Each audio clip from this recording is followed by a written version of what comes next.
What's going on, Godzilla fans? I'm LP2000, bringing you a video review of one of my favorite Godzilla flicks. As a matter of fact, it is my favorite Godzilla flicks.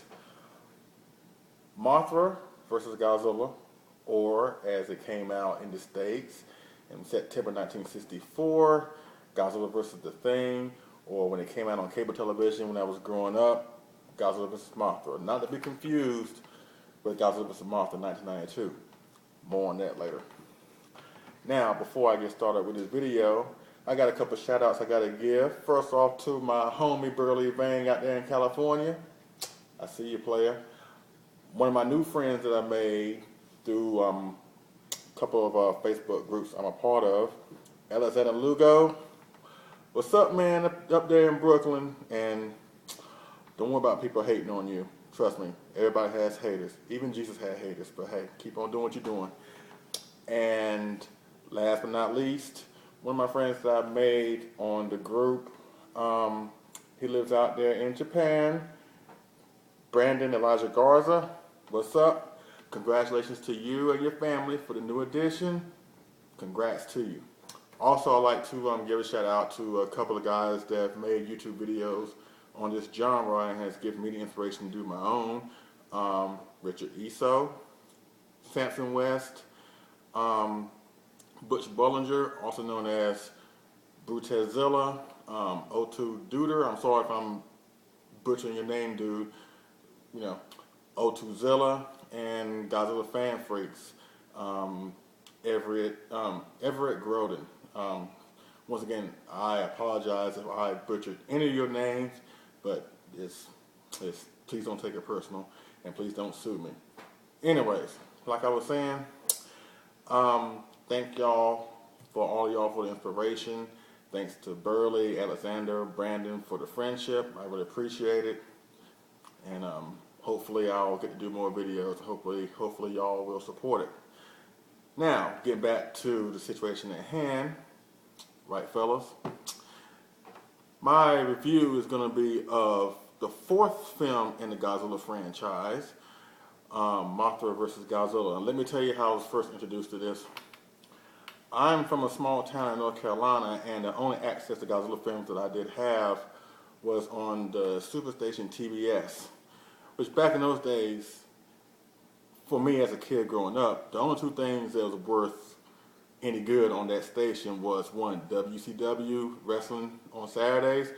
Y'all know y'all know what I'm talking about back in the day. You remember WCW, Championship Wrestling, before sports entertainment came and wrecked the wrestling industry as it is, and Godzilla movies. As a matter of fact, the show that came on that gave me access to them when they weren't shown at 3 o'clock in the morning, late nights, or whenever, was Super Scary Saturday, that was hosted by Grandpa Munster.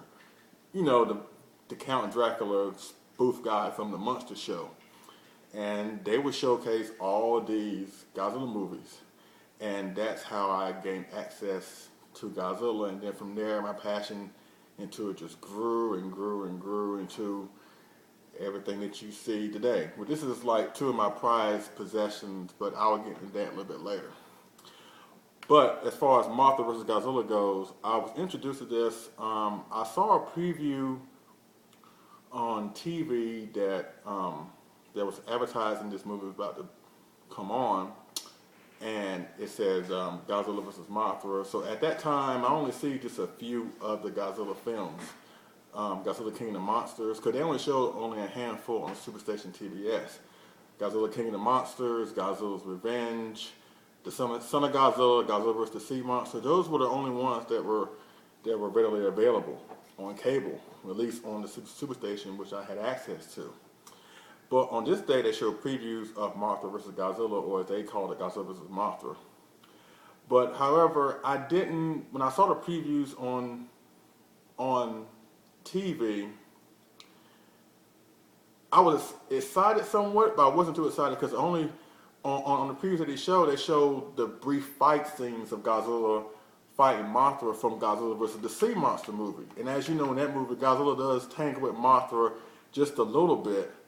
However, when they were advertising this movie, they only showcased that brief footage. They didn't show any footage from the actual movie itself.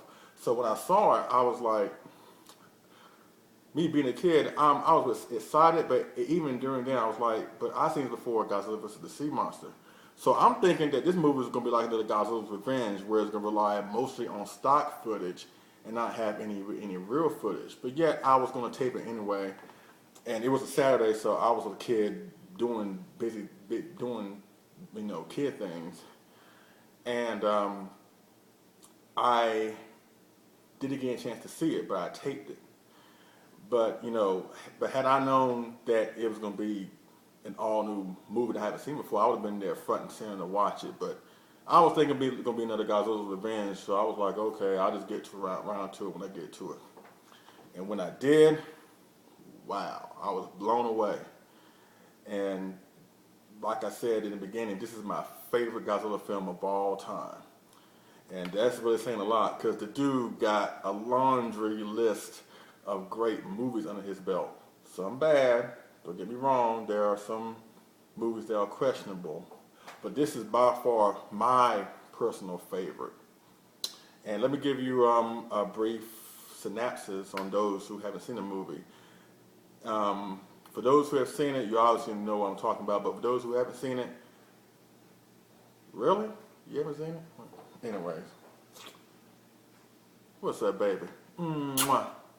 Yeah, I had to give a shout out to my wife. What's up, baby? Hey. Hey. All right, let Daddy get back to work. Now, as I was saying, this movie is originally called Mothra vs. Godzilla, and it came out in April 29th, 1964, but it was released in the States until September 1964, when it was then retitled Godzilla vs. the Thing, and when it got released to home video and VHS tapes and stuff like that, it was called Godzilla vs. Mothra. And it came right after King Kong vs. Godzilla, where in that movie it was campy. Like, it wasn't really taken too seriously. It was, in a way, and quite honestly, it was viewed as a comedy. And if you've seen the movie, then you know exactly what I'm talking about. But I'll get into the facts later on. Now, brief summary of Mothra vs. Godzilla. A typhoon comes in and damages Japan and brings flooding and destruction and things of that nature. And it also brings a giant egg that arrives in Japan's coastal waters. And some evil, greedy businessman want to take the egg and put it in an incubator and make it a tourist attraction. Come to find out, the egg belongs to Mothra.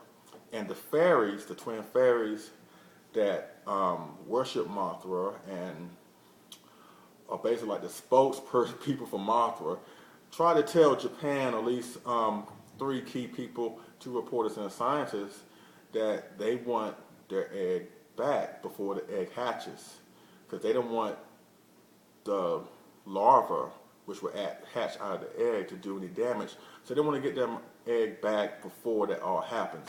So they all make their plea to the evil businessman. The businessman ain't trying to hear none of that, and the Mothra just, the fairies leave with Mothra, and they go back to their island, dejected. Well, around this time, there's some people with the 3 main characters discover some radioactivity at this industrial site that was damaged by the typhoon. And basically, out of nowhere, Godzilla pops up out of the ground and begins attacking Japan. And there's no way to stop Godzilla. And so the 3 main characters just decide to go to Mothra's island and to ask for Mothra for help. Which, in fact, they do agree, but however, Mothra is dying, and although she agrees to fight Godzilla, or although the natives allow Mothra to go so she can fight Godzilla, Mothra is dying, so even if she does go to fight Godzilla, she's gonna die anyway. So she goes, fights Godzilla. Godzilla ends up critically injuring Mothra, and basically Mothra has exhausted all her strength, and she ends up dying. Then later on, the military concocts a couple really ingenious plans to try to kill Godzilla, but it doesn't work. Eventually, the egg hatches, and two baby Mothra larvae come out, and they corner Godzilla on an island. They spin him with their web, they trap him, and they dump him in the sea, and basically the movie ends. And man, that's a brief summarization of it, but really you have to watch the movie. It's really, I can't put into words how much this movie is really, really, really, really good. Now, let's get on to the pros and cons of the movie. The pros, the first thing I want to point out is the Godzilla suit.